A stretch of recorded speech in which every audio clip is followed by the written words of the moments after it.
안녕하세요. 원진 성형외과의 이선구 원장입니다.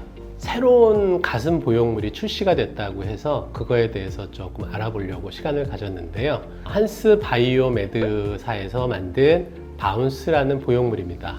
이 바운스 보형물은 충만한 볼륨감과 자연스러운 실루엣, 이 두 가지를 모토로 해서 만들었다고 하는데, 기존에 나와 있는 보형물들과 어떤 차별점이 있는지에 대해서 말씀을 드리겠습니다.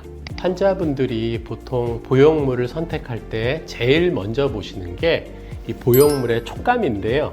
상담할 때 보형물을 책상 위에 올려두면 상담이 끝날 때까지 계속 이거를 만지고 계세요. 근데 사실 촉감이라는 건 우리가 이 안에 있는 실리콘 겔의 내용물을 좀 줄여 넣으면 아무래도 더 말캉거릴 수 있는데, 이거를 많이 줄여서 넣은 경우에는 이 껍질이 우는 현상이 발생하기 때문에 심한 경우는 그게 이제 만져지기도 하고 하니까, 또 내용물을 또 너무 과하게 많이 넣었을 때는 만졌을 때 너무 단단한 느낌이 드니까 그것도 사실은 좋지 않습니다.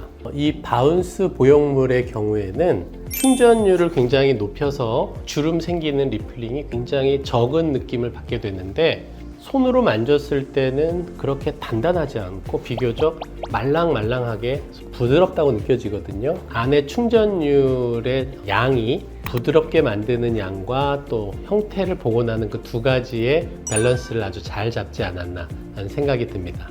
바운스 보형물과 모티바, 멘토의 엑스트라 모델 세 가지를 한번 비교해 보겠습니다. 바운스 보형물의 촉감은 아무래도 마이크로 텍스처다 보니까 촉감을 만졌을 때는 이 모티바랑 비슷하다는 느낌을 받기는 하는데, 두 개를 이렇게 손으로 눌러 봤을 때 처음에 이렇게 들어가는 느낌은 비슷한데 조금 더 들어갔을 때는 모티바가 이 껍질이 왠지 조금 더 질긴 것 같은 느낌이 살짝 있고요. 바운스는 많이 눌렀을 때 조금 더 약한 저항으로 더 말랑거리는 느낌이 드는 것 같기도 합니다. 또 많이 쓰는 멘토 엑스트라 보형물과 비교했을 때도 이렇게 끝까지 눌렀을 때도 크게 차이가 나는 것 같지 않은 그런 느낌을 받을 수 있을 것 같아요. 그래서 촉감 면에서는 굉장히 부드럽다는 거에 대해서는 큰 점수를 주고 싶네요. 바운스 보형물의 또 한 가지 특징은 형태가 다양하다는 겁니다.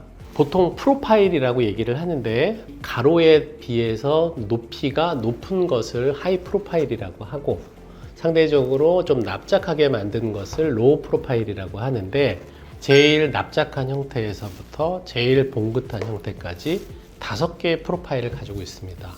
이렇게 5가지 프로파일을 가지고 있다는 건 다양한 체형에 맞출 수 있다는 거죠. 예를 들어서 어떤 분이 몸이 굉장히 슬림하고 작은 분인데 큰 보형물을 하고 싶다면 이렇게 납작하고 넓은 것보다는 좁고 봉긋한 거를 써야겠죠. 어떤 분은 키는 굉장히 작으신데 몸이 굉장히 좀 크신 분이 있다고 생각해 보세요. 그런 분들도 크게 하고 싶지 않은 사람은 이렇게 좀 넓은 보형물, 그리고 대신 낮은 보형물을 써서 수술한 티가 그렇게 많이 나지는 않지만 내 체형의 흉곽은 다 안쪽에서부터 바깥쪽까지 꽉 채워주는 이런 보형물이 유리하다고 볼 수 있습니다. 보통 의사들이 신제품이 나왔을 때 제일 고려하는 첫 번째는 안전성입니다. 아무리 아름다움을 추구한다고 하더라도 건강을 볼모로 삼을 수는 없겠죠. 일단 우리의 몸에 해가 되지 않는 보형물이라는 확신이 있어야 되겠는데요. 그런 면에서 봤을 때 한스 바이오메드에서 새로 나온 이 바운스 보형물은 식약처나 보건복지부와 굉장히 면밀하게 서로 소통을 하면서 만들어서 허가가 났다고 알고 있습니다. 여러분들이 선택하는데 안전성 면에서는 큰 의심을 하지 않고 선택을 하셔도 될 거라고 생각합니다. 아무리 좋은 보형물이라도 내 몸에 맞지 않고 내가 추구하는 바와 조금 거리가 있다면 그거는 나한테는 좋은 보형물이 될 수 없겠죠. 본인이 가지고 있는 피부 탄력이라든지 가슴의 특징, 이런 것들을 충분히 고려하고 전문의를 만나서 상담할 때 본인이 추구하는 가장 중요한 것들을 이야기하셔서 좋은 보형물을 선택하시기를 바랍니다. 지금까지 성형외과 전문의 이선구였습니다. 감사합니다.